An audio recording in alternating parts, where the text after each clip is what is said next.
Some mysteries aren't just stories, they're scars on our collective psyche. They're the cases that burrow into our minds, the ones whispered about around digital campfires, fueling a national obsession with the darker side of human nature. These aren't just random acts of violence. They are calculated, terrifying, and for the longest time completely baffling. We're drawn to them not just for the thrill, but for the profound, unsettling questions they raise about the world we think we know. The psychological horror of these events is that they happened in quiet neighborhoods, to ordinary people, proving that the monsters we fear are not only real, but they could be living right next door. For decades, these shadows lingered, the names of the victims echoing in the halls of cold case files while their perpetrators walked free. But the world changes, and with it, the tools we use to peel back the layers of deception. We're talking about incredible advances in forensic science like genetic genealogy that can trace a killer's identity from a single, microscopic cell left behind half a century ago. We're talking about the relentless investigators who refuse to let a case die, poring over evidence year after year. And sometimes, it comes down to a sliver of sheer luck, a forgotten piece of evidence, a witness finally coming forward, a killer's fatal mistake. Tonight, we're not just looking at the questions, we're looking at the answers. Answers that are often more disturbing than the mysteries themselves. We will journey into the heart of some of the most infamous, haunting, and now, largely solved cases in modern history. These are the stories that prove the dogged pursuit of justice can, eventually, drag the darkest secrets into the light. Brace yourself. The truth is worse than fiction. This is a journey into the most disturbing solved mysteries. It started quietly, almost mundanely, in the sun-drenched suburbs of Northern California in the mid-1970s. A series of break-ins, strange and unsettling. Items were stolen, yes, but others were just moved. Family photos turned face down, a single teacup set out on a counter. These were not simple burglaries. They were violations, calculated acts meant to instill a deep, creeping dread. The perpetrator, then known as the Visalia ransacker and later the East Area rapist, was testing the waters, learning how to invade the one place people are supposed to feel safe, their own homes. He was a ghost, slipping through unlocked windows and sliding glass doors, a silent predator in the dark. The terror escalated with chilling precision. The burglaries gave way to a horrifying string of sexual assaults. He would bind his victims, often a husband and wife, and spend hours in their homes, a terrifying, disembodied voice whispering threats in the darkness. He would eat their food, drink their beer, and leave, melting back into the night, leaving shattered lives in his wake. Then, the ultimate escalation: murder. The attacks grew more violent, more brazen, spreading across the state of California. He became the original Night Stalker, a phantom responsible for at least 13 murders, over 50 rapes, and more than 100 burglaries between 1974 and 1986. For decades, he was a ghost story, a boogeyman who haunted an entire generation of Californians. He even taunted the police and his victims with terrifying phone calls, his voice a guttural whisper breathing threats and reliving his crimes. The case went cold, files gathered dust, but investigators never gave up. Then, in the 2010s, a revolutionary tool emerged: genetic genealogy. Using DNA left at a crime scene decades earlier, investigators uploaded the killer's profile to a public genealogy database. They weren't looking for him, they were looking for his relatives, building a massive family tree that eventually led them to one branch, one man. In 2018, the ghost was finally given a face.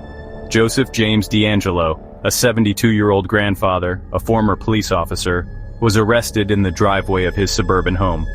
The man who had terrorized a state for over a decade had been hiding in plain sight, living a quiet, unremarkable life. The monster who haunted the nights of so many was just a man who once wore a badge, a chilling confirmation that the most terrifying evil often wears the most ordinary mask. The reign of the Golden State Killer was finally definitively over. In February 1957, in a wooded area in Philadelphia, a college student stumbled upon a cardboard box. Inside, wrapped in a plaid blanket, was the naked, bruised body of a young boy, estimated to be between 4 and 6 years old. He was America's unknown child. For over 65 years, this was his only identity, a heart-wrenching title for a life cut tragically short. The case became a local obsession, a wound on the city's soul that refused to heal. Who was this boy? Where were his parents? How could a child simply cease to exist, with no one to claim him? Investigators chased down thousands of leads, every single one a dead end. His face, immortalized on a haunting post-mortem poster, was plastered in police stations and post offices across the country. Theories swirled for decades. Was he the child of carnival workers? Was he from the foster home nearby?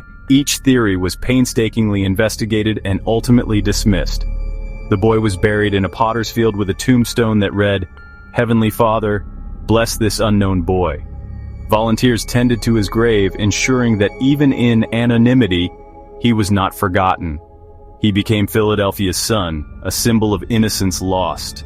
The case was a testament to the limits of traditional investigation. Without a name, there was no starting point. The boy was an island, disconnected from any family, any history, any context for his tragic end. His anonymity was the central, agonizing mystery. He was exhumed twice, in 1998 and again in 2019, as forensic technology advanced. Each time, hope surged that science could finally give him what decades of police work could not: a name. The first exhumation allowed for DNA to be extracted, but the technology of the time wasn't enough. The second time, however, was different. In late 2022, after more than 65 years of silence, the breakthrough finally came.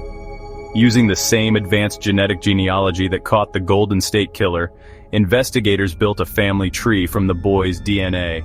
They traced his lineage, found distant relatives, and painstakingly pieced together his identity. America's unknown child was finally given his name, Joseph Augustus Zarelli. The world now knew who he was, but the victory was bittersweet. While one chapter of this haunting story was closed, others remain wide open. We have his name, but we still don't have his killer. The mystery of who Joseph was has been solved, but the mystery of what happened to him and why continues to haunt us. On February 13, 2017, two young friends, 13-year-old Abby Williams and 14-year-old Libby German, went for a walk on the Monon High Bridge Trail near their hometown of Delphi, Indiana. They were just two kids enjoying a day off from school, documenting their small adventure on social media, as teenagers do. When they didn't return to be picked up by family later that afternoon, a frantic search began. The next day, the entire community's worst fears were realized. Their bodies were discovered about a half-mile from the abandoned bridge where they were last seen. A senseless, brutal act had shattered the peace of this small, tight-knit town, but this case was different from the start. In the final, terrifying moments of her life, Libby German had the incredible presence of mind to pull out her phone and start recording. She captured evidence of her own killer. Police released a grainy, pixelated image of a man walking on the bridge, bundled in a blue jacket and jeans. More chillingly, they released a short 3-word audio clip from Libby's phone, a man's voice low and commanding saying, "Down the hill."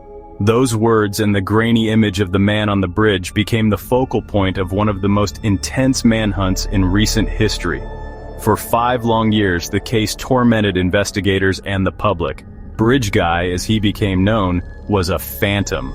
Police were flooded with over 70,000 tips, but every lead seemed to go nowhere. The community lived in fear, knowing a killer was walking among them. The case became a national obsession, with internet sleuths dissecting every frame of the video, every inflection in the audio, desperate to unmask the man responsible. The phrase "down the hill" became synonymous with a mystery that felt both tantalizingly close to being solved and yet frustratingly out of reach.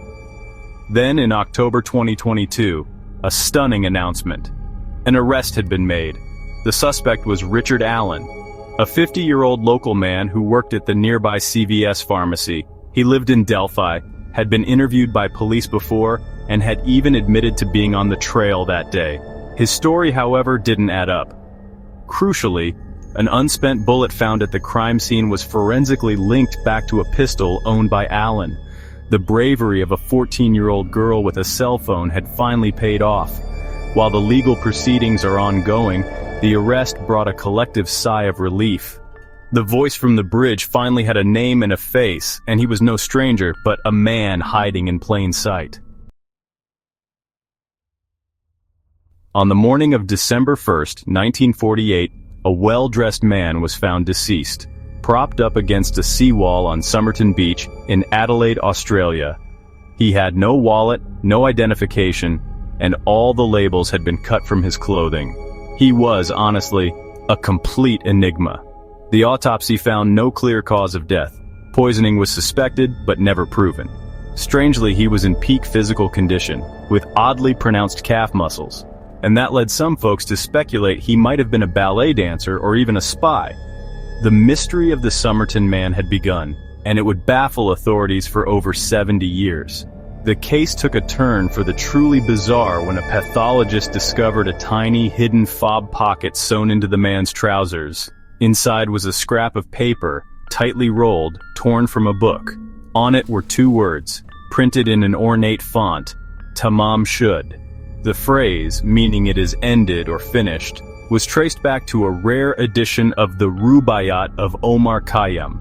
A nationwide appeal was launched to find the exact book the scrap was torn from, and, incredibly, a man came forward.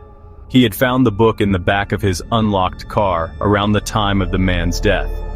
Inside the back cover of this book, police found what looked like a coded message written in faint pencil markings, 5 lines of capital letters, with 1 line crossed out, a sequence that has defied professional and amateur cryptographers for decades.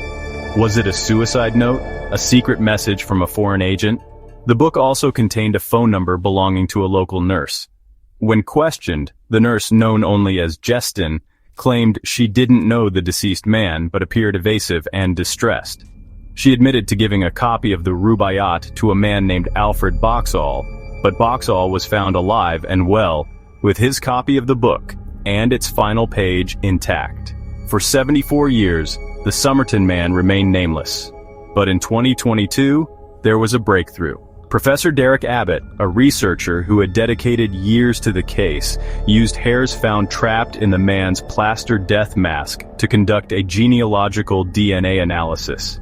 He painstakingly built a family tree that led him to a name, Carl Charles Webb, an electrical engineer and instrument maker from Melbourne. Webb was born in 1905, and records showed he had a wife he was estranged from. The identification finally gave a name to the man on the beach, but the central mysteries endure.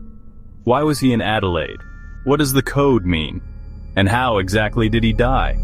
The man is no longer unknown, but his story remains, Tamam Shud, unfinished. In May 2010, a young woman named Shannon Gilbert, working as an escort, made a frantic 911 call from a gated community in Oak Beach, Long Island, and then vanished. The subsequent search for Shannon would uncover something far more sinister. In December of that year, a police officer and his canine, training in the dense, thorny brush along Ocean Parkway, discovered a set of skeletal remains. Within days, 3 more bodies were found in the same area. All were young women who had worked as escorts and advertised on Craigslist. It became terrifyingly clear. A serial killer was using the desolate stretch of Gilgo Beach as a dumping ground. The discovery sent a shockwave through Long Island and the nation. As the search expanded over the following months, the body count grew. By 2011, the remains of at least 10 individuals, including a man and a toddler, had been found scattered along the parkway. The case, dubbed the Gilgo Beach Murders, was a tangled web of victims, timelines, and theories. Investigators were dealing with a cunning and careful predator, someone who knew the area intimately and was able to operate without detection for years, maybe even decades. The killer seemed to be a ghost, leaving behind a trail of bodies but precious little evidence. For over a decade, the case went cold, a source of immense frustration for law enforcement and unending pain for the victims' families. but investigators were quietly building a case, piece by piece, focusing on the Gilgo 4, the first set of victims discovered.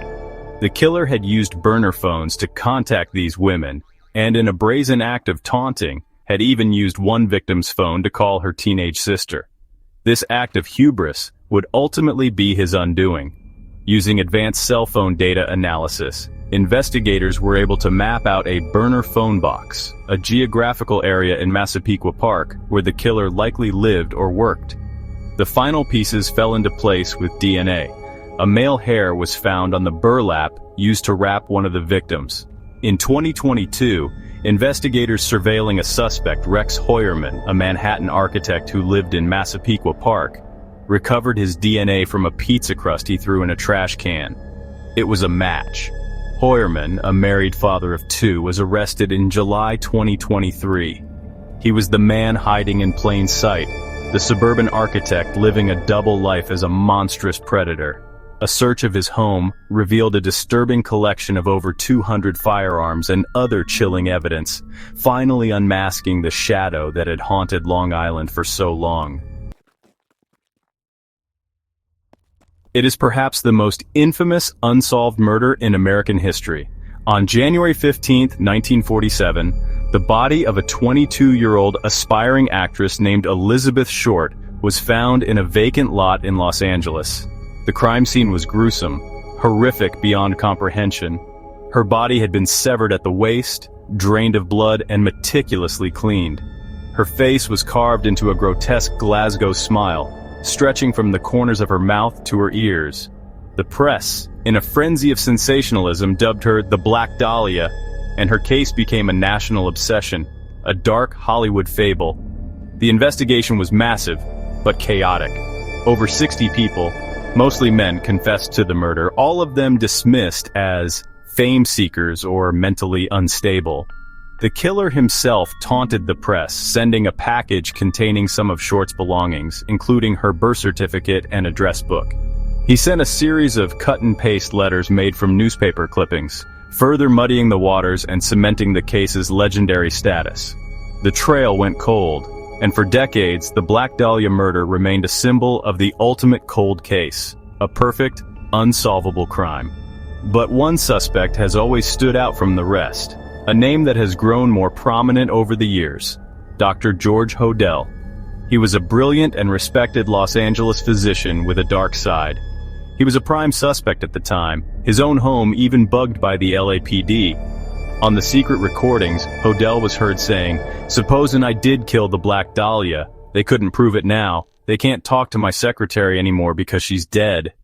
He also referenced performing abortions, a potential motive as some believe Short may have been pregnant or trying to blackmail him. Despite this, he was never charged. The most compelling evidence against Dr. Hodel comes from his own son, Steve Hodel, a retired LAPD homicide detective. After his father's death, Steve began his own investigation and uncovered a mountain of circumstantial evidence. He found photos in his father's private album of a woman who bore a striking resemblance to Elizabeth Short. He had handwriting experts compare his father's writing to the taunting notes sent by the killer, and they declared it a match. Steve believes his father was a prolific serial killer, responsible for numerous other unsolved murders. While the case is officially still open, for many, the mystery of who killed the Black Dahlia has been solved. It was Dr. George Hodel, a man of healing who harbored the soul of a monster. In the late 1960s, a specter of terror descended upon Northern California. A killer who gave himself a name, the Zodiac, embarked on a random, brutal killing spree. He targeted young couples in secluded lovers' lanes and a lone cab driver in the heart of San Francisco. His attacks were brazen, and his goal was not just murder, but fame and psychological warfare. He craved the spotlight, launching a campaign of terror through the mail, sending taunting letters and cryptic ciphers to local newspapers. He threatened to kill more, to shoot children on a school bus, if his letters weren't published on the front page. The Zodiac's most infamous legacy is his collection of ciphers. These complex, hand-drawn grids of symbols were his ultimate challenge to the world. The first, a 408-symbol cryptogram, was cracked within a week by a school teacher and his wife. Its contents were chilling, a rambling, misspelled confession where the killer explained his motive. He was collecting slaves for the afterlife. But his most notorious puzzle, the 340-character cipher, or Z340, remained unsolved for over 51 years. It became the holy grail for code breakers, a seemingly impenetrable message from one of America's most elusive killers. For 5 decades, the Z340 cipher taunted everyone who tried to solve it. FBI cryptanalysts, military intelligence officers, and an army of amateur sleuths all tried and failed. The killer's identity remained a complete mystery, with numerous suspects, most famously Arthur Lee Allen, investigated but never definitively linked to the crimes. The Zodiac seemed to have committed the perfect series of crimes, leaving behind a legacy of fear and a puzzle that many believed would never be solved. He was a ghost, a crosshair symbol, a voice on the phone, but never a face or a name. Then, in December 2020, the impossible happened. A team of 3 amateur codebreakers from around the world, a Virginia-based software developer, a Belgian computer programmer, and an Australian mathematician, announced they had cracked the Z340. Using sophisticated software and sheer ingenuity, they unraveled the code. The message read, in part, "I hope you're having lots of fun in trying to catch me. I'm not afraid of the gas chamber because it will send me to paradise all the sooner." While this incredible breakthrough gave us a new glimpse into the killer's mind, it did not reveal his name. The ciphers are being solved, but the central mystery endures. We can read his words, but the Zodiac killer's identity remains one of the greatest unsolved mysteries of our time. On September 20th, 1988, Tara Calico, a bright 19-year-old college student, went for her daily bike ride along Highway 47 near her home in Bolian, New Mexico, and vanished. Her mother, who usually rode with her, had a flat tire that day. When Tara didn't return, a search began, but the only trace ever found was a piece of her Sony Walkman and a cassette tape on the side of the road. For months, the case had no leads, no witnesses, no answers. Tara Calico had ridden her bike out into the New Mexico morning and simply disappeared off the face of the earth. The case took a deeply disturbing turn nearly a year later, in June 1989, over 1,500 miles away in Port St. Joe, Florida. A woman discovered a Polaroid photograph lying in the parking lot of a convenience store. The photo was chilling. It depicted a young woman and a small boy, lying bound with duct tape over their mouths, in the back of what appeared to be a van or a camper. The young woman bore a striking resemblance to Tara Calico. A copy of a V.C. Andrews book, a favorite author of Tara's, was lying next to her. The photo was a horrifying breadcrumb, a potential glimpse into Tara's fate. Tara's mother, Patty Dole, was convinced the woman in the photo was her daughter. She pointed to a scar on the woman's leg that was identical to one Tara had. However, forensic analysis by the FBI and Scotland Yard was inconclusive. The identity of the boy in the photo also remains a mystery, though he was tentatively identified as Michael Henley, who also disappeared from New Mexico in 1988. The Polaroid became the central, haunting piece of evidence in a case with no other clues, a snapshot of terror that offered more questions than answers. For decades, the case remained cold. The Polaroid its only cryptic clue. But in 2008, a local sheriff announced he had received information that Tara was accidentally struck by a truck, driven by 2 local youths who knew her. The story goes that they panicked, abducted her, killed her, and disposed of her body with help from their parents. While this theory offers a plausible, non-stranger abduction scenario, no arrests have ever been made due to a lack of physical evidence. Specifically, Tara's body has never been found. The mystery of the Polaroid remains unsolved, and while we may have a partial resolution to what happened, the full, haunting truth of Tara Calico's final moments is still out there, just beyond our grasp. We've journeyed through the darkness tonight, looking at cases that have baffled and terrified us for generations. From the suburban horror of the Golden State Killer to the cryptic code of the Somerton Man, These stories show us that even the coldest, most complex cases can be broken. The answers, when they finally come, are a testament to human resilience, the dedication of investigators, the power of science, and the unbreakable hope of families who refuse to let their loved ones be forgotten. Yet, even with names and arrests, a sense of unease lingers. The solutions often create new questions, reminding us that the full truth can be a complex and elusive thing. The shadows may have been unmasked, but the hauntings remain. These stories will continue to be told, not to glorify the perpetrators, but to honor the victims, and to remember the incredible journey it took to find a measure of justice for them. Each case is a puzzle, and even the solved ones leave pieces behind for us to ponder. The human element, the psychological why, is often the part that stays with us the longest. It's a powerful reminder to stay vigilant, to look out for one another, and to never give up hope that light can and will penetrate the darkest of mysteries. What do you think? Which of these cases gets under your skin the most? Is it the chilling audio from Delphi or the haunting Polaroid found so far from home? Let me know your thoughts in the comments below. If you found this journey into the shadows as compelling as I did, please give this video a like, share it with a fellow mystery enthusiast, and make sure you're subscribed with notifications turned on so you don't miss our next investigation. Let's uncover more mysteries together in the next video. See you soon.